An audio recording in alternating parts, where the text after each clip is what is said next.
Botafogo vence o Fortaleza. Corinthians vence o Flamengo. E é isso que falaremos no vídeo de hoje. Mas antes, já vai deixando seu like e se inscreva no canal se você não é inscrito.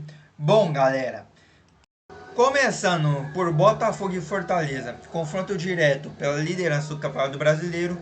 Um primeiro tempo que começou equilibrado, com características parecidas de dar a bola e trabalhar no erro do adversário. O Botafogo, como estava jogando em casa, tomou a iniciativa. O Botafogo teve a melhor chance após o cruzamento de Savarino, cabeçada de Igor Jesus mandando para fora. Já o Fortaleza apostava na transição com Moisés e Breno Lopes. Os dois lideraram os contra-ataques puxados pelo Fortaleza.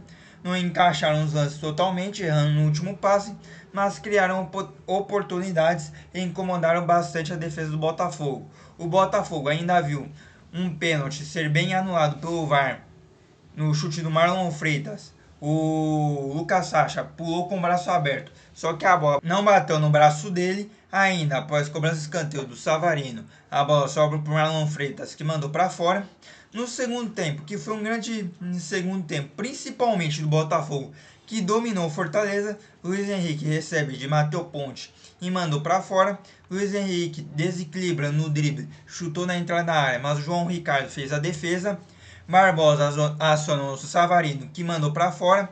Após 15 minutos de pressão do Botafogo, Fortaleza quis sair mais pro jogo, mas com isso deu mais espaços para o Botafogo. O Barbosa dá um lançamento espetacular para o Igor Jesus, que domina de peito e bate cruzado para fazer um golaço, abriu o placar para o Botafogo. E que partida do Barbosa, tanto na defesa como no ataque, seguro defensivamente.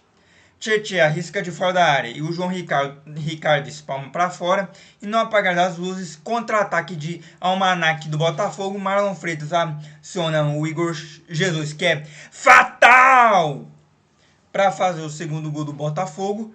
Igor Jesus, que foi o melhor em campo. Botafogo 1, Fortaleza 0. Botafogo voltando à liderança depois de ter tropeçado contra o Bahia com 50 pontos, com 3 vitórias e 2 empates nos últimos 5 jogos.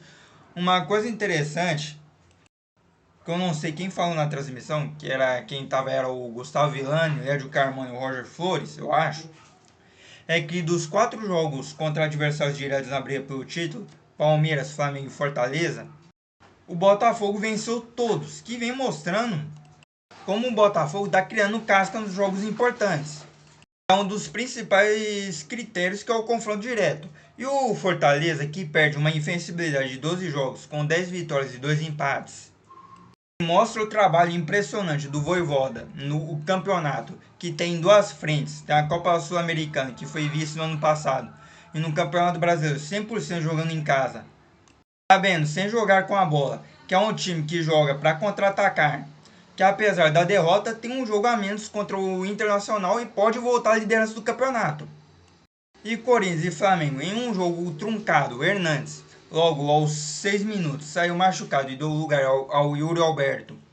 O Corinthians chegou a abrir o placar em cobrança de falta de Fagner, levantando a bola na área, e o Félix Torres de cabeça marca, mas foi marcado no impedimento. E se levar em consideração que teve uma dúvida, que o braço do Ayrton Lucas dava condição para o Félix Torres, mas o braço não conta. O gol foi bem anulado pelo Bandeirinha.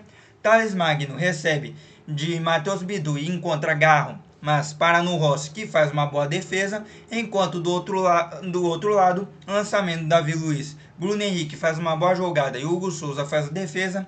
Contra-ataque do Corinthians, iniciado pelo próprio Thales Magno, aciona o Yuri Alberto, que cruzou para o Thales Magno de cabeça, abriu o placar para o Corinthians. Yuri Alberto, nunca critiquei. Cruzamento de Varela e a bola bate no braço de Martins. Pênalti bem marcado pelo VAR. O Martins correu o risco de ser expulso logo na estreia, que ele já havia recebido um amarelo em uma falta no Gerson. E geralmente nesses lances o jogador recebe o amarelo, que no caso seria o segundo, e expulso. O Pedro foi para a cobrança e fez o gol de empate do Flamengo. No segundo tempo, o Flamengo voltou com Algaraz no lugar do Pulgar. Algaraz fazendo sua estreia, que hoje teve um monte de estreia. O Alcaraz estreando pelo Flamengo, Martins, o Hector Hernandes estreando pelo Corinthians, o Hernandes já chegando lesionado. O Flamengo voltou tomando mais a iniciativa. O Alcaraz saiu na cara do gol, mas o Hugo salvou o Corinthians.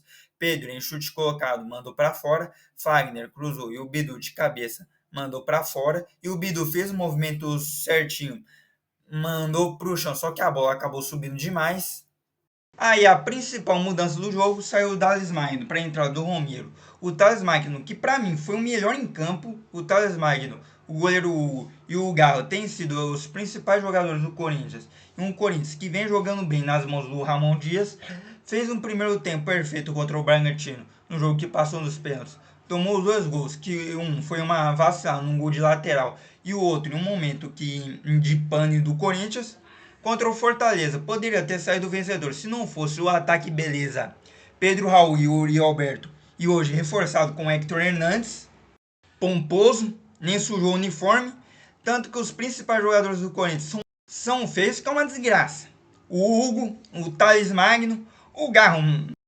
É interessante que quando vai visitar o pai da namorada, o pai pergunta: ô depravado, como você vai fazer para sustentar minha filha? E o Garro responde: então, senhor, eu tenho um rebanho de gado. Eita lasqueira! Que tem um ótimo futuro. O Garro recebeu a bênção do sogro. Mas a filha encerrou o relacionamento porque tem cara de psicopata. Bem, o Romero entrou no lugar do Thales Magno e com 1 minuto de jogo, Garro recebeu o Yuri Alberto e ele deu um belo passe em profundidade para o Romero fazer o segundo gol do Corinthians. Cristiano Romero, aí acabou o jogo, o Corinthians não queria mais nada, com a vantagem no placar. Óbvio que não iria mais sair para o jogo, que seria uma burrice se expor e correr o risco de levar o gol de empate. E o jogo ainda teve uma confusão. O Yuri Alberto deu um pontapé por trás no Wesley e foi bem expulso.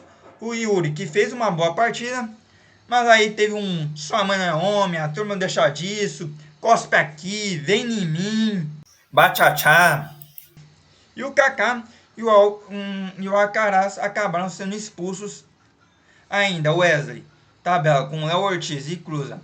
A bola sobra para o Luiz Araújo, que manda para fora.